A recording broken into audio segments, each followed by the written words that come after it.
আজ আমি আপনাদের শোনাব সমুদ্রের বুকে হারানো নগরী তারকার রহস্য।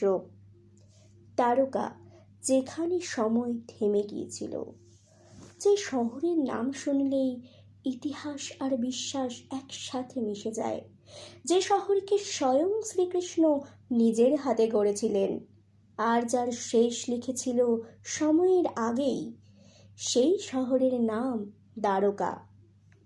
মথুরা একটি রাজ্য যেখানে প্রতিদিন যুদ্ধের ছায়া ঘনিয়ে আসছিল। রাজা জরাসন্ধ বারবার আক্রমণ করছিলেন। তখন শ্রীকৃষ্ণ বুঝলেন এই যুদ্ধ জিতে লাভ নেই, কারণ এতে ধ্বংস হবে নিজের মানুষই।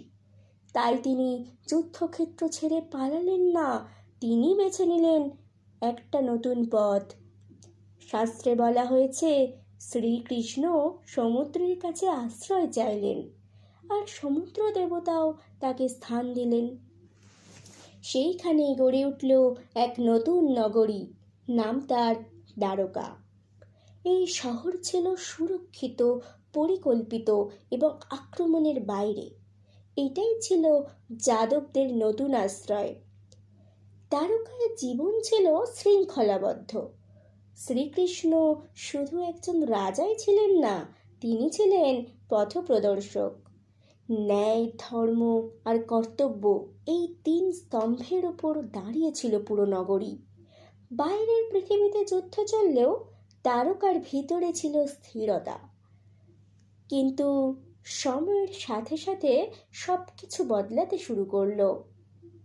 মৌসুমী পর্বে বর্ণিত আছে, যাদব বংশের মধ্যে ধীরে ধীরে অহংকার আর বিবাদ বাড়তে থাকে। একটি ঘটনার পর ঋষিদের অভিশাপ নেমে আসে এবং তখন থেকেই শুরু হয় অন্তিম অধ্যায়। যা বাইরের শত্রুরাও পারেনি, তা নিজেরাই করে ফেলল। যাদবরা একে অপরের বিরুদ্ধে অস্ত্র তুলে নিল।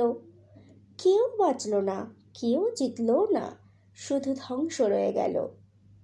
সব শেষ দেখে শ্রীকৃষ্ণ নীরবে সব কিছু ছেড়ে দিলেন। তার প্রস্থান শুধু একজন রাজার বিদায় ছিল না, এটা ছিল এক যুগের শেষ। শাস্ত্রে উল্লেখ আছে, শ্রীকৃষ্ণের প্রস্থানের পর সমুদ্র ধীরে ধীরে দ্বারকা নগরীকে গ্রাস করে নেয়। কোনো যুদ্ধ নয়, কোনো আগুনও নয়, শুধু নীরব ডুবে যাওয়া। আজও দ্বারকার উপকূলে প্রাচীন নিদর্শনের সন্ধান মিলেছে, কিন্তু ওইটাই কি সেই দ্বারকা? দ্বারকা শুধু এক ইতিহাস নয়, একটা বিশ্বাস যা আজও বেঁচে আছে মানুষের মনে।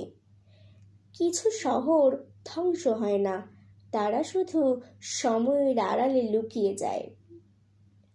এই গল্পটি বিভিন্ন কাহিনী ও বিশ্বাসের উপর ভিত্তি করে তৈরি। এর সম্পূর্ণ সত্যতা নিশ্চিত নয়। আপনারা যদি এই রকম গল্প আরও শুনতে চান, তাহলে সাবস্ক্রাইব করুন রহস্য ডায়েরি।